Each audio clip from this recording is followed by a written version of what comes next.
I had been married to Clara for 7 years. It was a business arrangement, but she had still gone through the agony of giving birth to our son. Yet, she treated him like a stranger. My only job was to give birth to him, she would say coldly. Anything that happens to him now is none of my concern. No matter how hard our son tried to please her, she remained a wall of ice. Everything changed the day her first love, the man who got away, returned to the country. Clara, who usually stayed out until the early hours of the morning, actually came home early that night. She reached out and pulled our son into her arms, giving him a rare, smiling kiss. My son was both shocked and overjoyed. He looked at me with shy, hopeful eyes. Daddy, what happened? Does she finally like Jamie now? My heart broke as I pulled him into my own arms. No, Jamie. It is because the person she truly loves is back. It is time for you and me to leave. Jamie hung his head, clutching the gold star sticker he had earned at school. He pouted stubbornly. I do not care if she likes me. I only need you, Daddy. His small shoulders were shaking. I knew he was just trying to be brave. I ruffled his soft hair and pulled him closer. Clara Sterling's coldness toward our son was beyond anything I could have imagined. When Jamie was born, she refused to hold him even once. When he was learning to walk and tripped right in front of her, she looked away as if he were invisible. When he first started babbling, he would excitedly cry out, "Mommy! Mommy!" She would simply walk away with a look of disgust.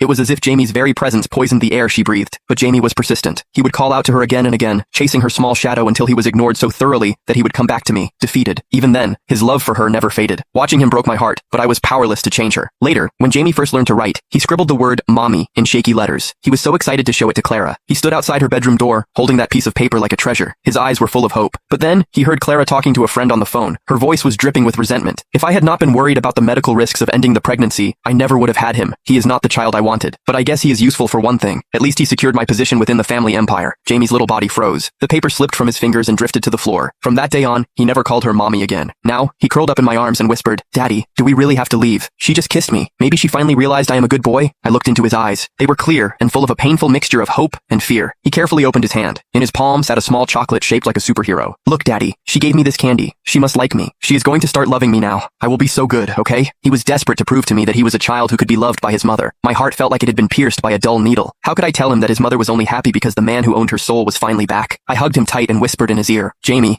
the person Clara loves is moving in. She won't be happy if we stay here. Let Daddy take you away, okay?" I knew leaving would be cruel for Jamie. He needed time to adjust and accept the truth. But a quick break was better than a slow, agonizing one. I couldn't let him live in a false dream where he would only get hurt more. Jamie hesitated, his small hand gripping my shirt. "Daddy, my birthday is in 4 days. If she still doesn't like me by then, we can go. Can we please wait? I have never had a birthday with my mom." His voice was as light as a falling feather, but it crashed into my heart with the weight of a mountain. I sighed and finally gave in. "Fine, we will give her a little more time. If she still doesn't love you, we leave for good." I stroked his head, my voice carrying a hidden edge of finality. Years ago, Clara had been desperate to marry a penniless guy named Dante Miller. She had even fought with her family and cut ties with the Sterling name. But the day after she gave up her inheritance, Dante ran off to France with a rich older woman. He didn't even look back. Broken-hearted, Clara crawled back to her family and accepted their arrangement to marry me. As for Jamie, he was the result of one night when she climbed into my bed after drinking too much. Maybe Jamie still had hope, but these 7 years had shown me exactly how cold she could be.